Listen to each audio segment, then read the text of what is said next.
There are certain truths about human behavior that feel almost forbidden to speak out loud, not because they are rare or complex, but because once you truly understand them, you can no longer unsee them. You start noticing how people move, how they hesitate, how they resist, how they desire things most when they believe those things are slipping away. Reverse psychology lives in that shadowed space of the mind, the place where logic loses to emotion and where resistance becomes the very fuel that drives action. Tonight's story is not about manipulation for amusement or cruelty, but about power, influence, and awareness, because the same laws that can be used to control can also be used to protect yourself from being controlled. Machiavelli understood something uncomfortable about people centuries ago, and that understanding still pulses through every relationship, every negotiation, every silent power struggle today. Imagine a quiet room where nothing dramatic seems to be happening. Yes, it's only. Yet every word carries weight.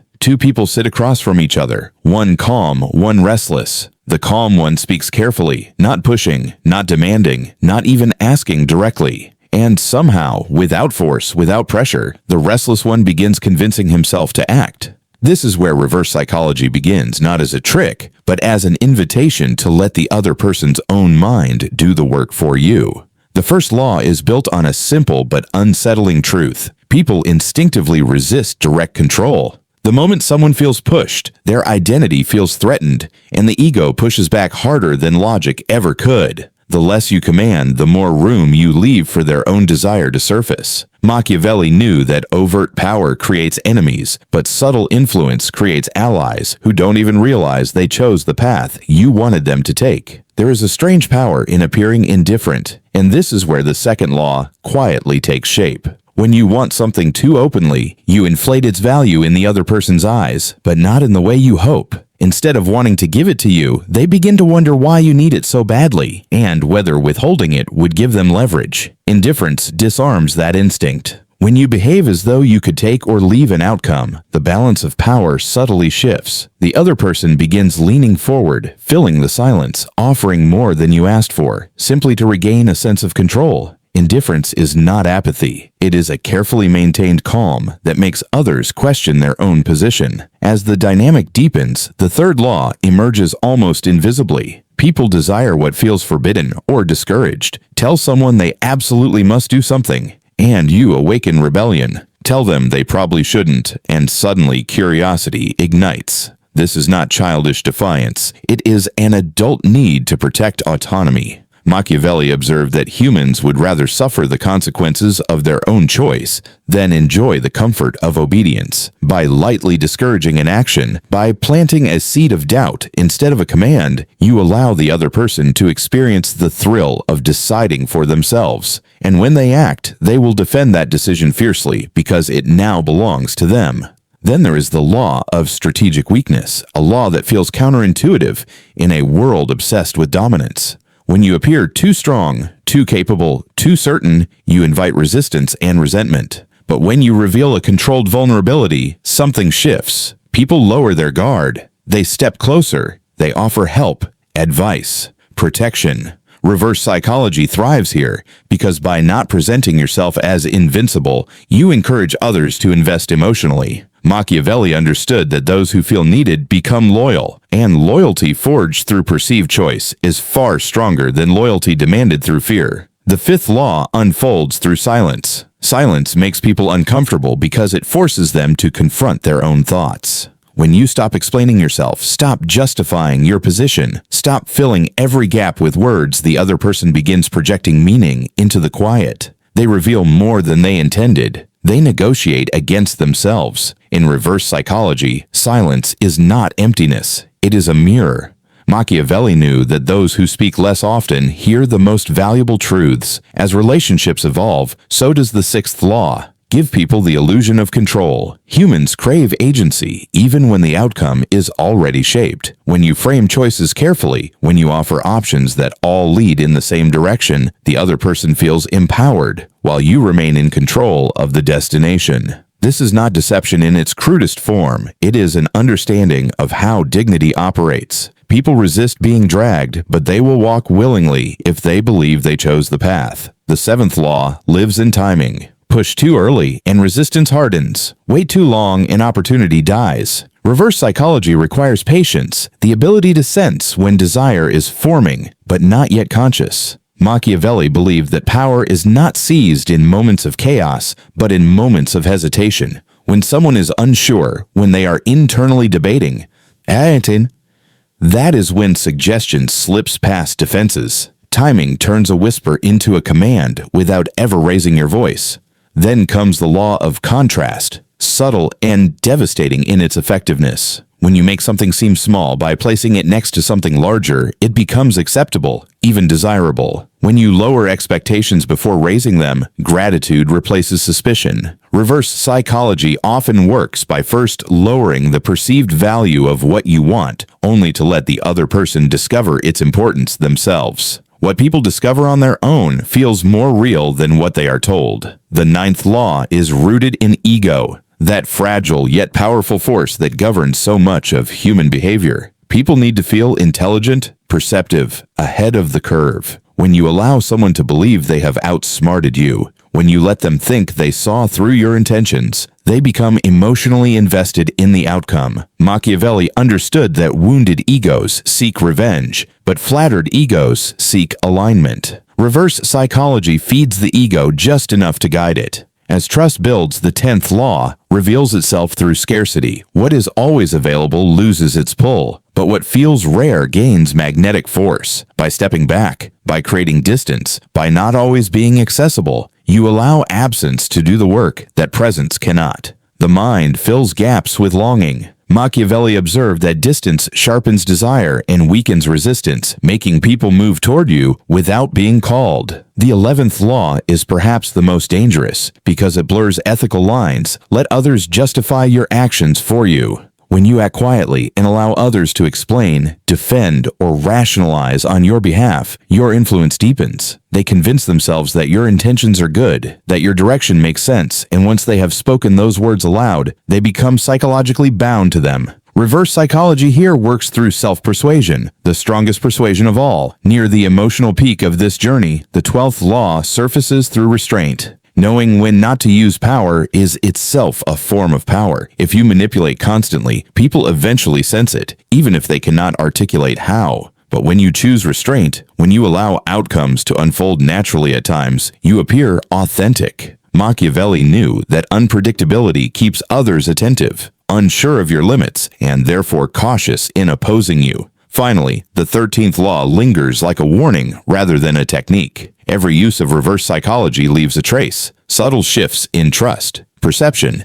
and emotional balance. Use it recklessly and you become isolated, surrounded by people who feel vaguely uneasy in your presence. Use it with awareness, and it becomes a shield rather than a weapon, a way to navigate a world where influence is unavoidable. Machiavelli never wrote for the innocent. He wrote for those willing to see the world as it is, not as it should be. Because in the end, these laws are not just about controlling others, but about recognizing when these same tactics are being used on you. The moment you understand reverse psychology, you gain the power to pause, to question your impulses, to ask yourself whether a desire truly belongs to you or was gently placed there by someone else. And that awareness, more than any technique, is where real power lives. The awareness doesn't arrive like a revelation, loud and dramatic, but like a slow adjustment of vision, as though the room you've been standing in your entire life suddenly gains depth. You begin noticing the pauses people leave intentionally, the casual discouragements that sound like concern, the moments when someone steps back just far enough for you to step forward on your own. This is where the story deepens, because once you recognize the pattern, you realize reverse psychology is not a tactic used occasionally by clever minds, but a current flowing beneath everyday interactions. It moves through friendships, through romance, through leadership, through conflict, quietly shaping outcomes while convincing everyone involved that those outcomes were freely chosen.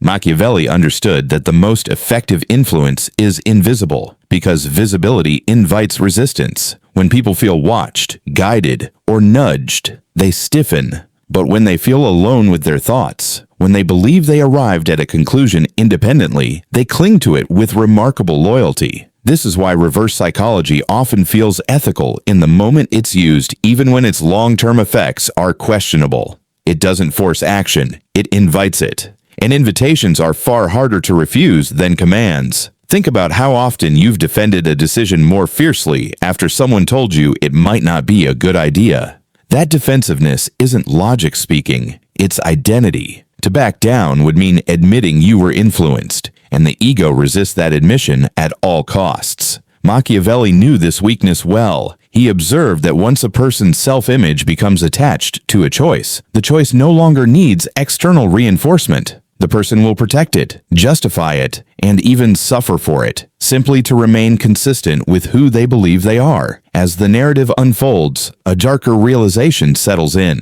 Reverse psychology doesn't require intelligence to work. It requires patience. The loud manipulator is obvious, clumsy, and often ineffective. The quiet one waits, listens, and studies emotional rhythms the way a musician studies tempo. They understand when to speak, when to hesitate, and when to withdraw entirely. Withdrawal is especially powerful because it creates a vacuum, and humans are deeply uncomfortable with emotional vacuums. We rush to fill them, often revealing motivations we didn't know we had. This is why reverse psychology thrives in uncertainty. When outcomes are unclear, when emotions are mixed, when the future feels unstable, people seek anchors. And if you present yourself not as the anchor, but as someone who doesn't need anchoring at all, others begin orienting themselves around you. Machiavelli saw this in courts and kingdoms, but it exists just as strongly in modern offices, families, and online spaces.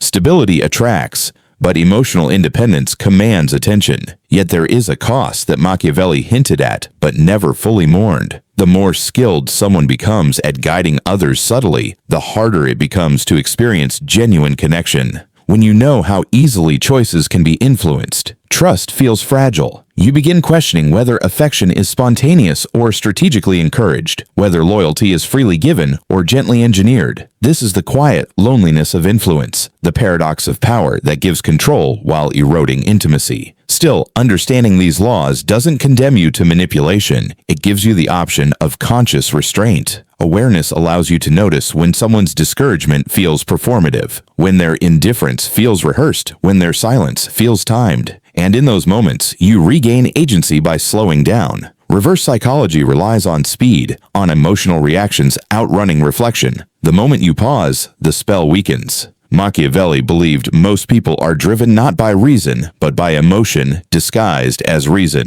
Reverse psychology exploits that disguise using the language of care, doubt, and freedom to guide behavior. But once you recognize the disguise, you can choose differently. You can ask yourself why you suddenly want what you were advised against, why you feel compelled to prove something that wasn't questioned, why absence feels like an invitation rather than a boundary. And here, the story turns inward, because the most important application of these laws is not outward, but internal. Reverse psychology works on the self as effectively as it works on others. The part of you that resists discipline, that rebels against structure, that desires what feels forbidden, can be guided gently instead of fought aggressively. By understanding your own resistance, you can redirect it, turning opposition into momentum. Machiavelli never believed humans would become better. He believed they could become wiser. Wisdom, in his view, wasn't purity of intent, but clarity of perception. To see the strings without pretending they don't exist. To understand the game without becoming consumed by it. Reverse psychology,